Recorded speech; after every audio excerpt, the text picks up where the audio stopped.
உலகத்தின் இரண்டாவது மிகப்பெரிய பொருளாதார சக்தியாக சீனா உள்ளது. அமெரிக்காவுக்கு அடுத்து இறுதியாக சீனா ட்ரம்பின் முன்னால் சரணடைந்தது.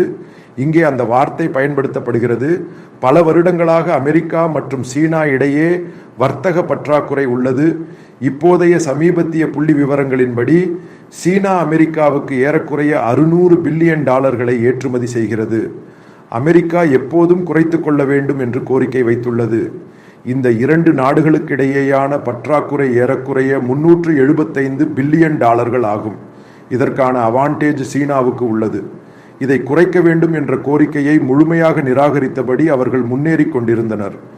ட்ரம்ப் வந்தபோது 10 முதல் 15 பொருட்களில் 10% டரிஃப் விதித்தார்.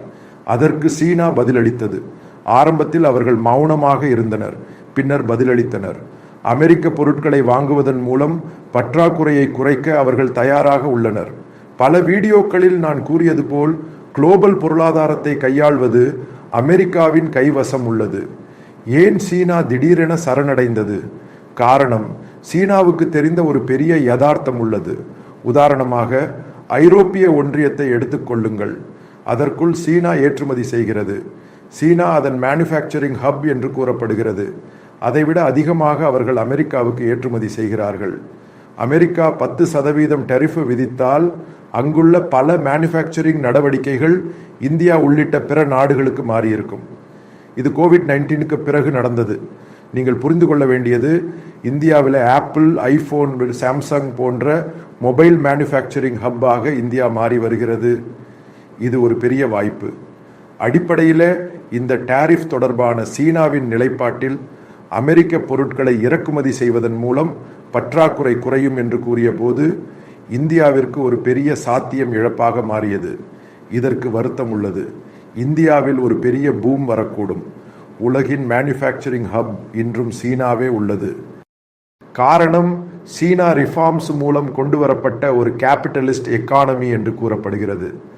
அந்த நிகழ்வு இந்தியாவுக்கு ஒரு பெரிய மாற்றத்தை உண்டாக்கி இருக்கும். மேசிவான மாற்றம் நிகழ்ந்திருக்கும். சீனா பல வருடங்களாக கூகுள், ஃபேஸ்புக், ஈலான் மஸ்க் போன்றவர்களை தங்கள் நாட்டிற்குள் அனுமதிக்கவில்லை. அவர் அங்கு கார்ப்பரேட்டரி மற்றும் திட்டங்களை உருவாக்குகிறார். அவர்கள் அடிப்படையில் அமெரிக்க நிறுவனங்களை நெருக்கமாக வரவிடவில்லை. இனி உருவாக்கப்படும் இந்த அமெரிக்க நிறுவனங்கள் அனைத்தும் சீனாவில் நுழையும். அதாவது ஸ்டார்பக்ஸுக்கு கூட கடுமையான ரெஸ்ட்ரிக்ஷன்ஸ் சீனா விதித்ததை நினைவில் கொள்ளுங்கள். அமெரிக்க ரெஸ்டாரண்ட்களுக்கு கூட பெரிய ரெஸ்ட்ரிக்ஷன்ஸ் விதித்து அவர்களை நெருக்கமாக அனுமதிக்கவில்லை. பெரிய டாக்ஸ் மற்றும் ரெகுலேஷன்ஸ் விதித்து வைத்திருந்தனர். ஆனால் இறுதியில் சீன அரசாங்கம் புரிந்து கொண்டது, இதன் மூலம் ஏற்படும் பெரிய ஆதாயம் இந்தியாவுக்கு என்பதை. இந்தியாவில் மேனுஃபேக்சரிங் தொடங்கும் போது இந்தியாவில் எக்கனாமிக் பூம் ஏற்படும். நம்மிடம் ட்ரெயின்டு மற்றும் ஸ்கில்டு ஆட்கள் உள்ளனர். ஆனால் இவை அனைத்தும் 2 அல்லது 3 வருடங்களில் மாறும். பெரிய மாற்றங்கள் ஏற்படும். இந்த நிறுவனங்கள் அனைத்தும் இந்தியாவுக்கு வரும். இந்தியாவின் எக்கானமி மிகப்பெரிய அளவில் மாறும். இந்தியா முழுமையாக மாறும்.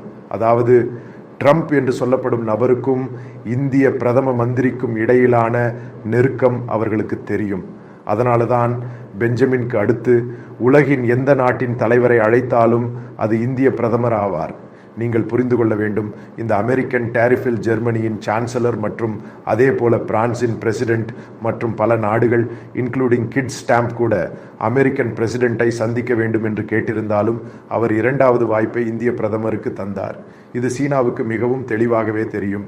ட்ரம்பின் இனாகுரேஷன் சத்தியபிரமாண நிகழ்ச்சியில் சரித்திரத்தில் முதன்முறையாக சீனாவின் ஒரு வைஸ் பிரசிடென்ட் கலந்து கொண்டார். அது மட்டுமல்ல, ட்ரம்ப் மற்றும் ரிப்பப்ளிகன் பார்ட்டியுடன் ஒன்றிணைவது மிக முக்கியம். ட்ரம்பை சீனா மிகவும் பயப்படும் காரணம் இன்னும் ஒரு அட்வான்டேஜ் இருக்கிறது. சீனா இந்த தைவான், இண்டோ பசிபிக் மற்றும் அங்குள்ள ஹாங்காங்க்கு மேலும் செல்லாது. காரணம் பயம். இதுதான் நான் சொல்ல வேண்டும். அமெரிக்கா எனப்படும் நாடு எவ்வளவு சக்தி வாய்ந்தது. அதன் எக்கானமி, டிஃபென்ஸ் உலகத்தை கட்டுப்படுத்தும். இல்லை என்றால் சீனா எனப்படும் நாடு நம்மால் இந்த பொருட்களை எடுத்து செல்ல முடியாது, அமெரிக்கன் ப்ராடக்ட் எடுக்கலாம் என்று செல்வதற்கு அடக்கமாக இருக்கும். காரணம், சீனாவின் பிஸ்னஸ் தகர்ந்து போகும். 550 முதல் 600 பில்லியன் அளவு சீனா எக்ஸ்போர்ட் செய்கிறது. இந்த 10% டாரிஃப் அமெரிக்காவில் இருக்கும்போது ஒரு மட்டும் கம்பெனி கூட வேலை செய்ய முடியாது. முதலாவது 10% மற்றும் மற்ற 5% முன்பே ட்ரம்ப் ஒன்று வைத்தார் என்று நினைவில் எடுக்க வேண்டும். அங்கு பயம் ஏற்பட்டது. அதன் காரணமாக பல கம்பெனிகள் இந்தியாவிற்கு மாறியது. இன்னும் 10 வரும்போது இந்த சீன பொருட்கள் பின்னர் அமெரிக்காவில் காணக்கூடாது. அந்த மாதிரியாக இருக்கும். அதனால்தான் ட்ரேட் டெபிசிட்டை குறைக்கலாம் என்றும் அமெரிக்கன் கம்பெனிகள் அங்கு பிரவேசிக்கலாம் என்றும் சீனா கூறுகிறது. காரணம், சீனா பெரிய அளவில் மாற்றங்களை செய்தால் மட்டுமே முடியும். ட்ரம்ப் ஒரு கச்சவடக்காரன் என்பதை நான் முன்பே சொன்னேன். அவருக்கு கச்சவடம் செய்ய தெரியும், விரட்டத் தெரியும். எவ்வளவு திடீரென மெக்சிகோ பிரசிடென்ட் ட்ரம்ப் காலில் வந்து விழுந்தார். கடைசியாக ட்ரம்ப் சொன்னார், 1 மாதத்திற்கு சஸ்பெண்ட் பண்ணலாம், ஆனால் 1 மாதத்தில் முடிவு வந்தாக வேண்டும். பனாமா பிரசிடென்ட் என்ன வீரம் சொன்னார். கடைசியாக அடக்கமாக வந்தார். சைனீஸ் கம்பெனியை மாற்றினார். விரட்டி நிறுத்த வேண்டும் என்றால் விரட்டி நிறுத்த வேண்டும். அது அமெரிக்கா காண்பிக்கும் விஷயம். அதற்கு முன்னாலே இந்த கத்தார், கித்து, ஈரான் எல்லாம் வந்தால் நீங்களே யோசிக்க. சீனா எனப்படும் மிக சக்தி வாய்ந்த நாடு அதே மாதிரி அடக்கமாக வந்தது. சீனாவால் எதுவும் செய்ய முடியாது, அது நாசமாகும். நீங்கள் புரிந்து கொள்ள வேண்டிய ஒரு புள்ளி, ஒவ்வொரு நாடுகளில் ட்ரேடு மற்றும் எக்ஸ்போர்ட் என்பது அந்த நாட்டை கட்டுப்படுத்தும் எக்கோனம். அதை மாற்றினால் என்ன நடந்தது? அந்த நாட்டின் ரிசப்ஷன் இருக்கும். மற்றொரு விஷயம், என்ன சீனா உறுதி அளிக்கிறது? சைனீஸ் குளோபல் டைம்ஸ் வியூவில் வந்த செய்தியை பார்த்தீர்களா? என்ன சொல்கிறார்கள் என்று பார்க்கலாம். அது ஃபென்டனில், அதாவது கேன்சர் மெடிசின் பயன்படுத்தும் பொருளாகும். அதில் அதிகமாக உள்ளது மெக்சிகோவில் தான். என்ன நடக்கின்றது? இதனுடன் தொடர்புடைய ட்ரம்பின் அறிவிப்பை நீங்கள் பார்க்க வேண்டும். ஃபென்டனில் என்ற பொருளை மேலும் சீனா தயாரிக்கும். அது மிருக விலக்குகளாக கடத்தி மெக்சிகோவில் இருந்து வருகிறது, வந்துவிட்டது. அவர்களே இங்கு தயாரித்து அமெரிக்கஸ் பார்டர் வழியாக கடத்தப்படுகின்றது. இது ஒரு பெரிய பிரச்சனை. அமெரிக்காவில் பெரிய பணம் செலவிடுகிறது. காரணம், இது பிளாக் மார்க்கெட்டில் தான் இருக்கும். இது பேசிக்லி ஆரிஜினில் இருந்து சீனாவில் இருந்து வருகிறது. இது இங்கு வந்து மிக்ஸ் செய்து கொண்டுள்ளது. காரணம், இது 2 விதமாக செய்யப்படும். இது ஓபியம், அதாவது மற்ற பொருட்கள் சேர்த்து ஹீரோயினும் சேர்த்து உருவாக்கலாம். இந்த கெமிக்கல் அதை முழுமையாக கெமிக்கல் சிந்தட்டிக்காக உருவாக்கலாம். சிந்தட்டிக்காக இது அதிகமாக உலகில் செய்யப்படும் இடம் சீனா தான்.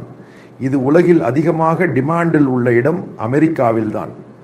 இதனுடன் சீனா உறுதி கொடுக்க வேண்டியதுதான், அமெரிக்கா இதை மேனுஃபேக்சரிங் முழுவதும் கேண்டு செல்கிறது.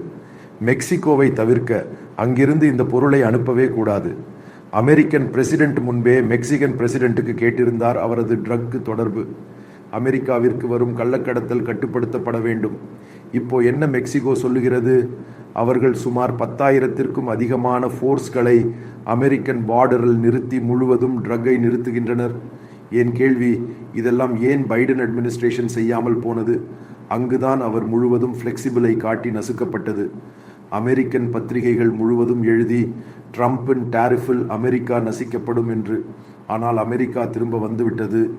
அமெரிக்கா எனப்படும் ஒரு நாடு நிலைத்திருந்தால் மட்டும் குளோபலாக உள்ள எக்கானமி கிடைக்கும்.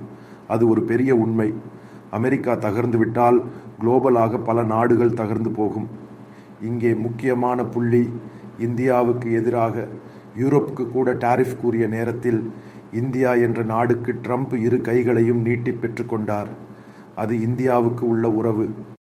காரணம், ட்ரம்புக்கு அதிகமாக ஓட்டு கொடுத்தது இந்தியர்கள் தான், இந்தியன் ஆரிஜினும் தான். காரணம், இந்தியாவுடன் அந்த உறவு தான் ட்ரம்ப் தாங்கிச் செல்கிறது. ஆனால் இந்த சீனா பெண்ட் செய்து சரண்டர் செய்ததாலேயே இந்தியாவுக்கு ஒரு பெரிய பூமும் கிடைக்காமல் போகும். அதனால்தான் நான் முன்னரே ஒரு வீடியோவில் சொன்னேன், நாம் 2047 வரை காத்திருக்க தேவையில்லை.